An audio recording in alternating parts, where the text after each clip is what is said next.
Hello, welcome to the channel. I'm on one of my bikes, on the rescue bike that I bought. If you saw the video a while back, the engine had low or virtually no compression. I checked through, and what I think it is, I think it's the inlet valve. So that's the larger one of the two. I think it's the inlet valve not seating correctly. I think this bike must have been in a flood, because this is the one where, if you remember, the spark plug was corroded and I had to re-tap this plug hole. So I think there must have been water in there. How did I come to that conclusion? Stick around, I'll show you what I did to trace it down to the inlet valve and hopefully what I can do to fix it. Let's get straight into it. So the bike had very low or almost no compression. So what did I do to diagnose it? Well, what I did, with the inlet manifold removed, I put my finger over the inlet after it had been on the induction stroke, so air had gone in, and I noticed on the compression stroke air was coming back out, escaping back up the inlet. So that made me think the inlet valve was not seating. And also, another giveaway, there's black carbon in the inlet manifold, so that means exhaust gases have been coming back up into the inlet. So it's all pointing towards the inlet valve. But there's one more thing I can do just to double check. So what I can do just to test that the valves are sealing, I'll tip some petrol, some kerosene into the combustion chamber. Hopefully I don't spill any. And what should happen there? Can you see that? The gas, the petrol, is leaking past the inlet valve and out of the inlet manifold. So I need to remove the inlet valve, and what I'll do, well, obviously I may as well do them both together. So as you can see now, look,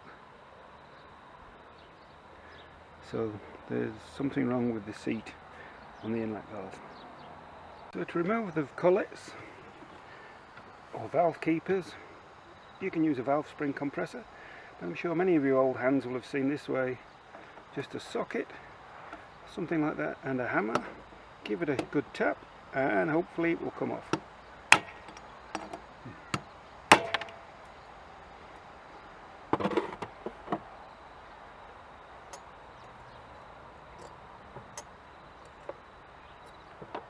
And that's the valve off.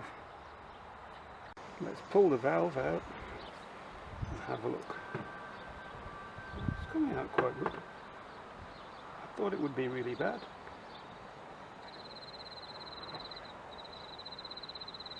But I'm thinking a good clean. The valve's good, there's no pieces missing. A good clean and a valve lap, and we should be good to go. So I'm sure many of you will have seen this before, but if you haven't, what we're going to do, we're going to lap the valves in, grind the valves in, reseat the valves. I've got some grinding paste, coarse and fine paste. Put a little bit on the seat of the valve, put the valve in, and using the stick and the hand movement, gradually reseat the valve, and hopefully we'll be able to reuse this cylinder head.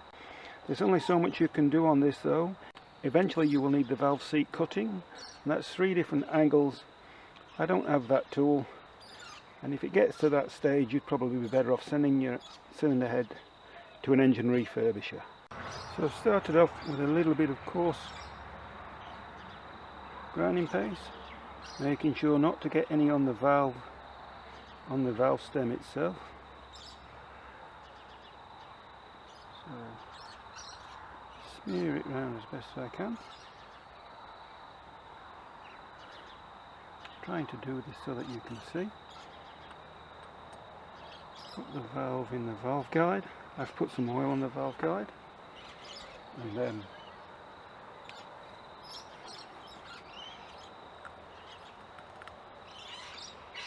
now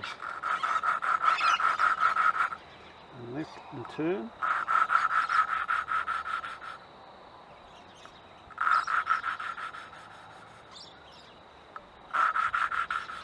And just keep doing this. for a few minutes. Then I'll switch to the fine paste, a few more minutes, and then have a look at the seat. So I'll switch to the fine grinding paste, and I'll keep going. The seat was in poor condition. I checked the valve guide, there was very little play, if any, in the valve guide. So I'm hoping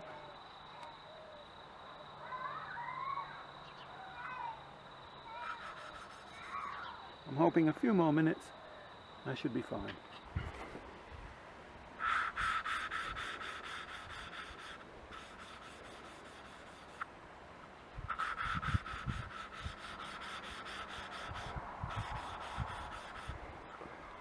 So using the fine paste,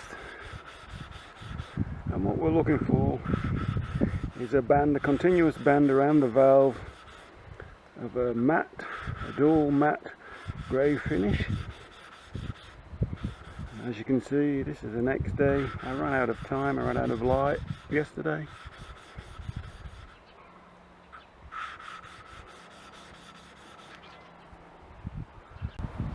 So I don't know if you can see that.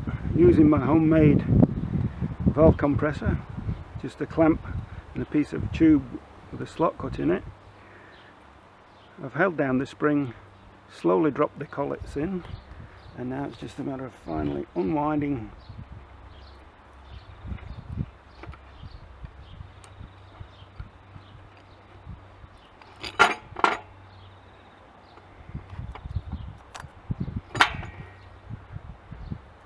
and there we have it. I will give it a final check with some gasoline in there, but I think that's all finished. Well, I've lapped the exhaust valve now, and I've just rechecked the inlet manifold staying dry, the gasoline, the petrol that I've put there in the combustion chamber, it's not leaking anywhere.